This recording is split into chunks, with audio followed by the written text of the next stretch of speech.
Hi Josh, good to see you. Good to see you again. So can you tell us a little bit about the demographics of your school so that we just get a little bit of a picture? We have about 270 students through preschool, through second grade. I have about 85% that are Alaskan Yupik Eskimos. I have about, I would say about 8 or 9% white students, and I have this mix of Korean, Samoans for the rest. Great. We have about 17 teachers, certified teachers here. I have about, including my maintenance cooks and all the other staff, instructional aides, we have about 30 classified employees. Excellent. And you're a K-2 building? We are. Okay, great. So tell us a little bit about your improvement priorities. What was it you decided to work on? I worked for the district as a teacher prior for about 4 or 5 years, and I was a principal out in McCormick at a pretty young age. And I came into this school that was it was considered very professional. They took pride in reading. We had fantastic teachers here, and we had teachers with 15 to 25 years of experience, and I came in and was learning from them, but I also had this young group of new ones coming in as teachers were retiring, because it's pretty hard to get in this school, believe it or not. Even being in the rural Alaska, teachers come here and stay. But I had these really good teachers that were really struggling with our reading program that was pieced. It was pieced together from a guided reading standpoint and pieces from a different series. They brought together to make our reading, the whole rote reading program. And for the teachers who had taught it for multiple years, they had it, and it was doing a wonderful job. It was helping our kids. But for those teachers that were coming in, it was a struggle. And so one of the things, the district came in and started looking at our curriculum through our cycles, and the reading cycle was coming up.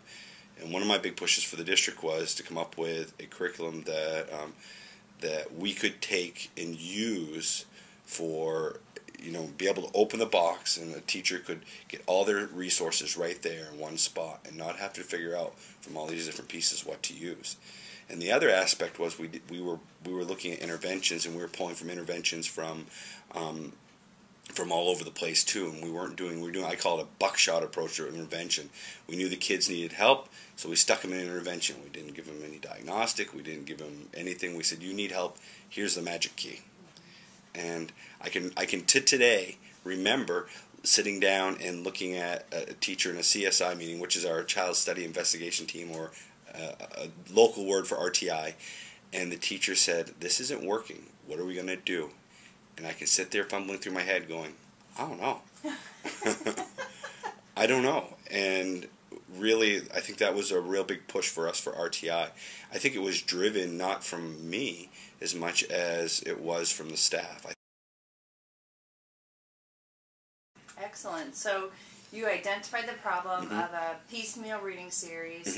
Did you have data that was bearing out your performance that needed some adjustment? Absolutely. We had what we call it it's a RPA. It's a lower version of a DRA. It's a version. We use that data a lot, and it was really split. It was either you were high or you were low, and there was nobody in the middle. And you'd go into a classroom and you had kids that were excelling, and you had kids that didn't.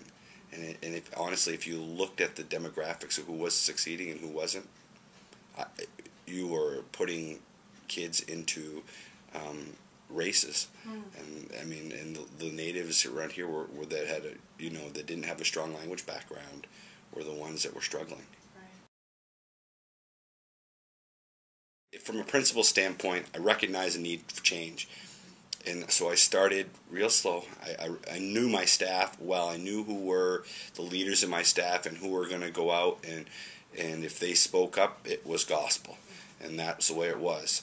And I went and I started doing some salesmanship with them and talking about, look at this, and look at this program, and look at this, and started literally staff development. I'll tell you, one of the things, we use that ASDN webinars.